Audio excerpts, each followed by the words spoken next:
તમે હોસ્પિટલમાં તમારા મમ્મી પપ્પા કે દાદા દાદી સાથે બેઠા છો.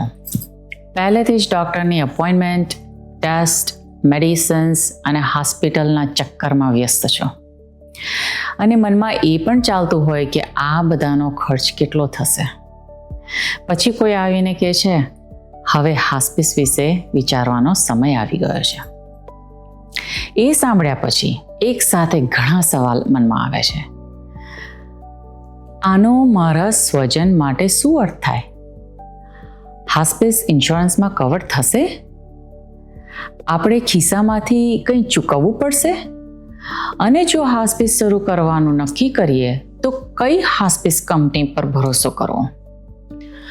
જો તમારા મનમાં પણ આવા સવાલો આવે છે તો તમે એકલા નથી. ઘણી ફેમિલીઝ આ જ પરિસ્થિતિમાંથી પસાર થાય છે.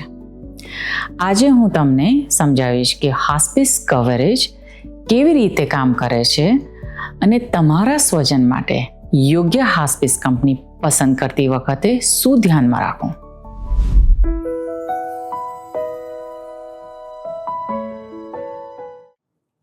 નમસ્તે, હું Rupal, registered nurse, palliative care અને હોસ્પિસ કેર સ્પેશિયલિસ્ટ. આ વિડીયોમાં હું તમારી જોડે સ્ટેપ બાય સ્ટેપ ગાઈડ કરીશ કે medicare.gov પર હોસ્પિસ સર્વિસીસ ક્યાંથી શોધવી અને રાઇટ પ્રોવાઈડર નક્કી કઈ રીતે કરવો એ એક્સપ્લેન કરીશ તમને. હવે આ યુએસના જે નાગરિકો છે એના માટે છે, પરંતુ ભારત જેવા દેશમાં પણ તમે હજુ પણ તમારા વિસ્તારમાં હોસ્પિસ કંપનીને ગૂગલ પર સર્ચ કરી શકો છો અને તેમને ચકાસી શકો છો. તમે નીચે દર્શાવેલ મૂળભૂત પ્રશ્નો કંપનીઓને પૂછી શકો છો. તો 2 પોઈન્ટ્સ, 2 પોઈન્ટ ધ્યાનમાં રાખવાના છે. ફર્સ્ટ, જો કોઈ કંપનીના સ્ટાર રેટિંગ ઓછા હોય તો તેને આપમેળે એનો અર્થ એ નથી થતો કે કંપની ખરાબ છે. ઘણા એરિયામાં લિમિટેડ ચોઇસ હોય છે, બહુ તમારી પાસે ચોઇસીસ નથી હોતી.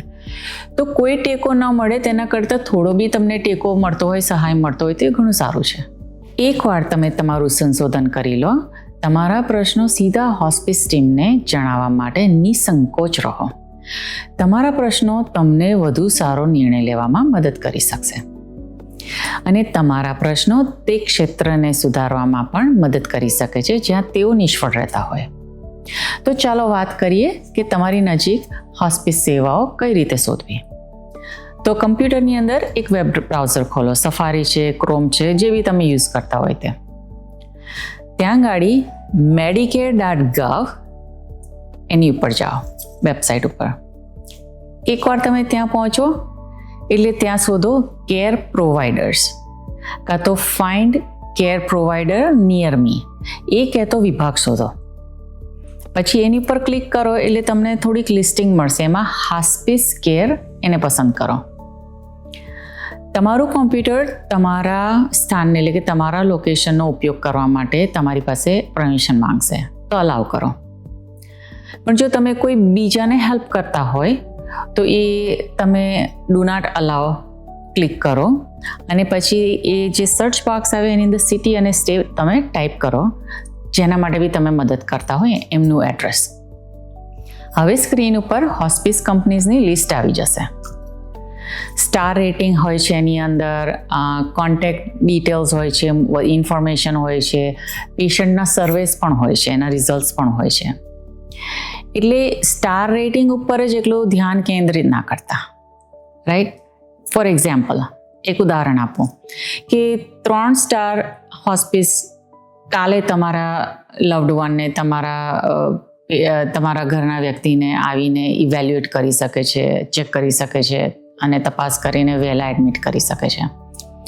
જ્યારે 5 સ્ટાર રેટિંગવાળી હોસ્પિસ બહુ બિઝી હોઈ શકે છે અને 2 અઠવાડિયા સુધી તમારે ત્યાં આવી નથી શકતી હોતી. તો તે ઘડીએ તમારે કઈ કંપની સિલેક્ટ કરવી, 3 સ્ટારવાળી કે 5 સ્ટારવાળી? તમારી ફેમિલીની જરૂરિયાત પ્રમાણે, પેશન્ટની જરૂરિયાત પ્રમાણે તમને કઈ ચોઈસ યોગ્ય થઈ શકે છે, તમારા માટે કઈ યોગ્ય બને છે તે સિલેક્ટ કરો તમે. એટલે હાઈએસ્ટ રેટિંગ વાળી હોસ્પિસ હોવી જરૂરી નથી. હવે તમે હાસ્પિસ કંપનીની વેબસાઇટ ઉપર પણ ક્લિક કરી શકો છો અને અમુક બાબતો ચેક કરી શકો છો કે તેઓ કઈ સેવાઓ આપે છે, what services do they include. પછી ઘરે જાય છે, નર્સિંગ હોમમાં જાય છે, અસિસ્ટેડ લિવિંગમાં જાય છે, ઇનપેશન્ટ હોસ્પિસ સેટિંગમાં આપે છે, કયા સેટિંગની અંદર એ હોસ્પિસના પેશન્ટ્સની ટેક કેર કરે છે. તો હાસ્પિસ ટીમનું સભ્ય તમારા પ્રિયજનો ઇવેલ્યુએશન કરવા અને સર્વિસ શરૂ કરવા માટે કેટલી ઝડપથી આવી શકે છે એ એની વેબસાઇટ પર કદાચ લખ્યું હોય. તે પણ તપાસ કરો કે તેઓ વધારાની સહાય અને સેવાઓ પ્રદાન કરે છે કે કેમ, જેમ કે સામાજિક કાર્યકર, સ્પિરિચ્યુઅલ સર્વિસીસ, પરિવાર માટે શોક સહાય અથવા સ્વયંસેવકો. અને જો વેબસાઇટ પરની માહિતી ખૂબ વધારે પડતી લાગતી હોય કે કન્ફ્યુઝિંગ લાગતી હોય તો ફક્ત કંપનીને શોધો અને કોલ કરી અને તમારા પ્રશ્નો પૂછો. મેં તમારા માટે 8 પ્રશ્નો તૈયાર કર્યા છે અને એ તમે હાસ્પિસ કંપનીને પૂછી શકો છો. હવે તમે જે વધારે પૂછવું હોય તેવી પૂછાય, પણ આ 8 મેં તમારા માટે થોડુંક સરળ કરવા માટે તૈયાર કર્યા છે.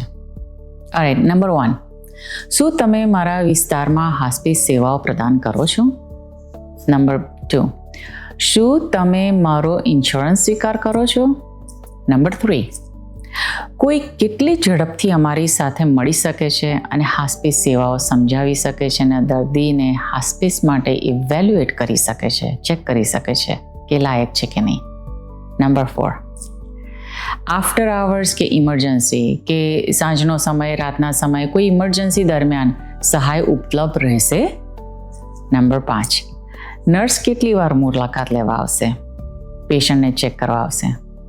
નંબર 6, નર્સિંગ અસિસ્ટન્ટ પેશન્ટને સ્નાન કરવામાં હેલ્પ કરવા માટે કેટલી વાર મદદ કરવા આવી શકે છે? નંબર 7, શું તમે દર્દીને આરામદાયક રાખવા માટે તબીબી સાધનો અને દવાઓ પૂરી પાડો છો?